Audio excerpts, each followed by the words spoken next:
Have you ever noticed that one person who never posts on social media? No pictures, no stories, just silence. Yet somehow, their presence speaks louder than constant updates. They seem grounded, mysterious, even unbothered by the noise around them. It's not random. Psychology has a lot to say about this. Privacy over popularity. In an age where sharing ourselves on social media often feels like a daily expectation, choosing not to post can seem strange or even rebellious. But for many people, it's not about hiding or shyness. It's about protecting something far more valuable: their mental peace and personal control. Those who rarely share online often understand this deeply. The digital world demands constant exposure.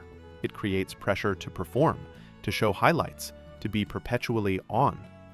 Many seek validation through likes and comments, measuring their worth by digital feedback loops. But for those who value privacy above popularity, this cycle can feel exhausting and hollow.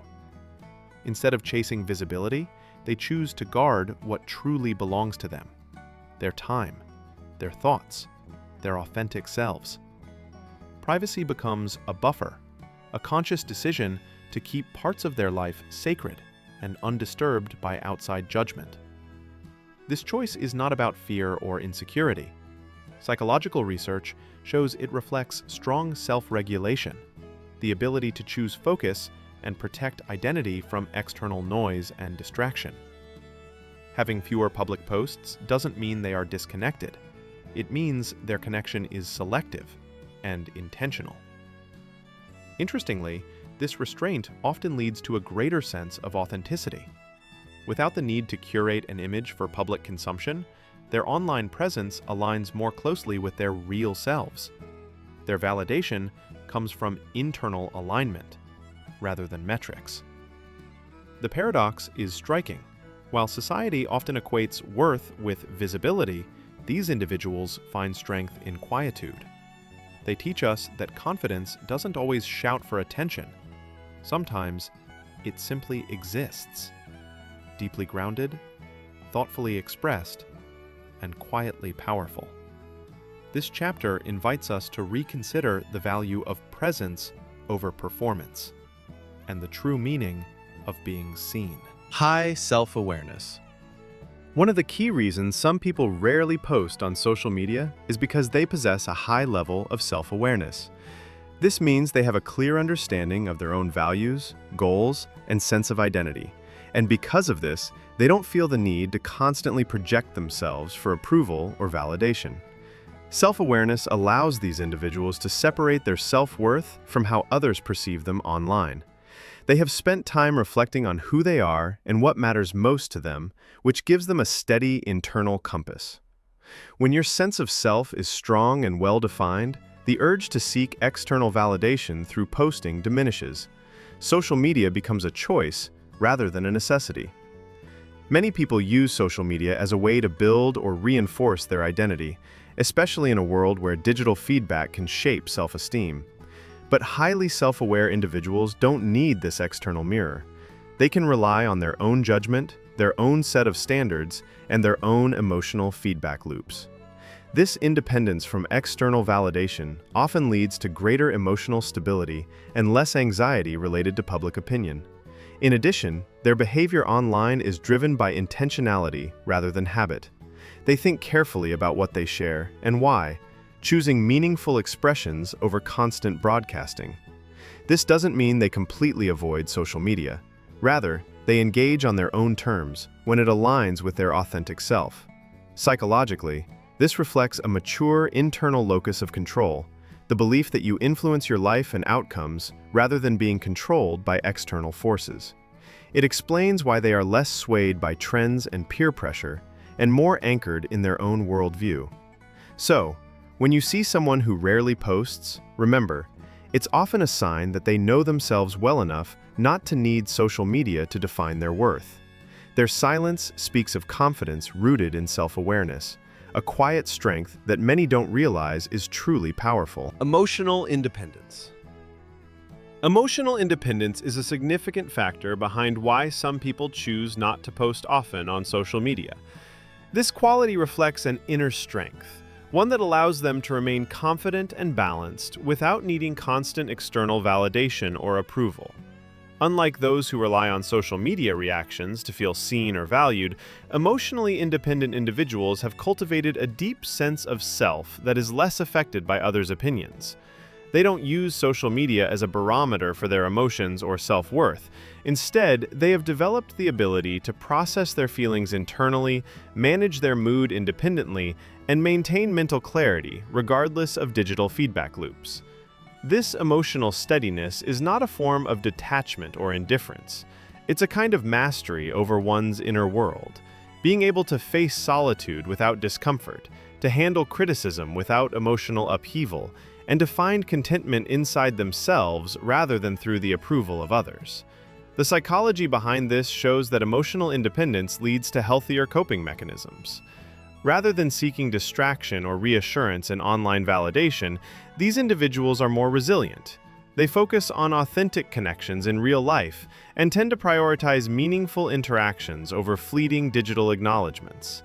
This quality also explains why their silence on social media is not avoidance, but choice. Their quiet presence is a reflection of confidence that doesn't need to be loud or constantly affirmed. It speaks of clarity, knowing who they are, what they value, and how to maintain that equilibrium even in a world obsessed with external appearance. Ultimately, emotional independence empowers these individuals to navigate the complexities of social media without losing themselves. It challenges the common myth that constant sharing equals happiness, proving instead that peace often resides in the power of inner stillness. Deep thinkers, not attention seekers. Some people who rarely post on social media do so not because they want to avoid attention, but because they prioritize depth and meaning over surface-level performance. They are often deep thinkers who value authentic connection, both with themselves and with others, rather than the fleeting approval that social media can bring. This behavior ties into a psychological concept known as the locus of control. People with an internal locus of control believe they have power over their own lives and decisions, rather than feeling driven by external forces like social approval or social media trends. Because of this mindset, they are less likely to seek validation through constant sharing or public performance. Instead, they channel their energy toward cultivating personal growth and inner fulfillment. Rather than broadcasting every thought or event, these individuals communicate and connect selectively, focusing on meaningful exchange. Their silence is not indifference, but intentionality. It reflects a thoughtful approach to when and how they engage online. This contrasts sharply with the social media culture of constant sharing and oversharing, where the need to be seen can sometimes overshadow genuine self-expression. For deep thinkers, quality beats quantity, and internal validation outweighs public applause. By understanding this mindset, we can appreciate that not posting frequently isn't about rejection or disconnection. It's often a sign of maturity, reflection, and a desire for substance over style. Their subtle wisdom asks us to reconsider how we define presence and influence in the digital age, reminding us that sometimes the most powerful voices are the quietest. Awareness of digital comparison traps. One of the most powerful reasons some people choose to stay quiet on social media is their awareness of the dangers of digital comparison.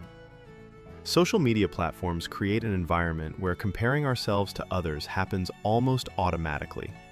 This process, known in psychology as social comparison theory, can negatively impact our self-esteem and mental health. Highly self-aware individuals often recognize how social media feeds a cycle of comparison, measuring their achievements, appearance, and happiness against carefully curated highlights of others' lives. This often leads to feelings of inadequacy, anxiety, or loneliness, even when there's no objective reason for these emotions. People who choose not to post often do so as a form of self-preservation. They protect their mental space by limiting exposure to this toxic cycle. By avoiding constant sharing, they reduce opportunities to engage in unhealthy comparisons, allowing themselves clearer emotional boundaries. This awareness is not about isolating from the digital world entirely. Rather, it's a conscious choice to engage selectively and mindfully. They know that true satisfaction comes from within, not from digital applause or virtual milestones. In consciously avoiding this digital trap, these individuals often enjoy a healthier relationship with technology and a stronger sense of inner peace.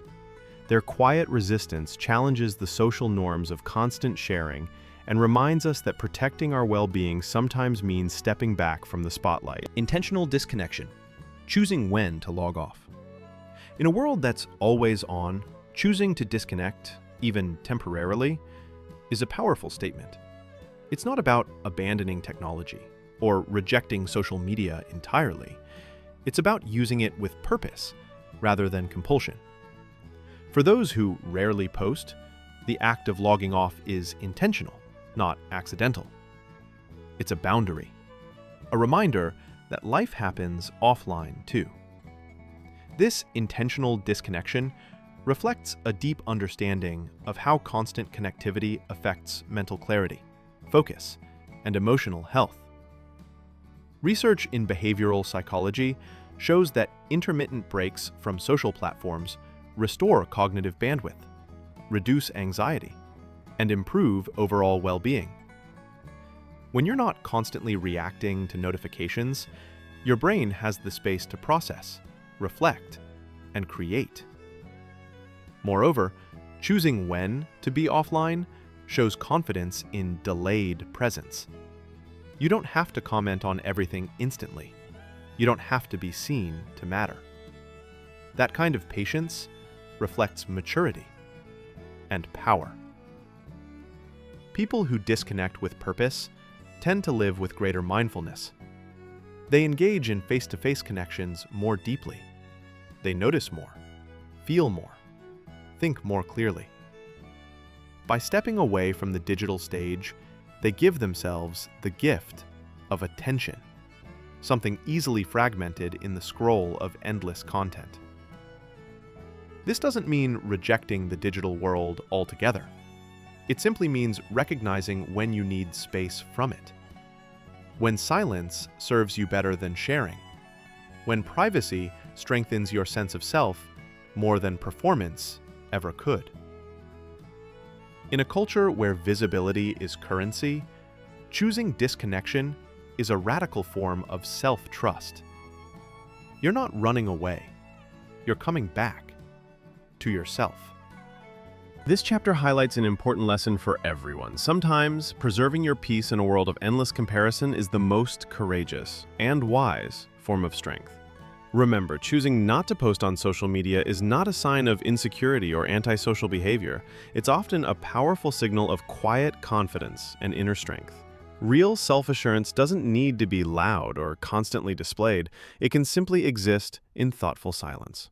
Both those who share openly and those who stay private hold valuable ways of relating to the world. Now, think about yourself. Do you share frequently, or do you lean toward keeping your life more private? There's no right or wrong, just different paths of self-awareness. I invite you to reflect on this and share your perspective in the comments. If you want, check out one of my other videos that explores how we navigate our digital world and personal growth. Let's keep this conversation going. Why do you think we each choose the way we do?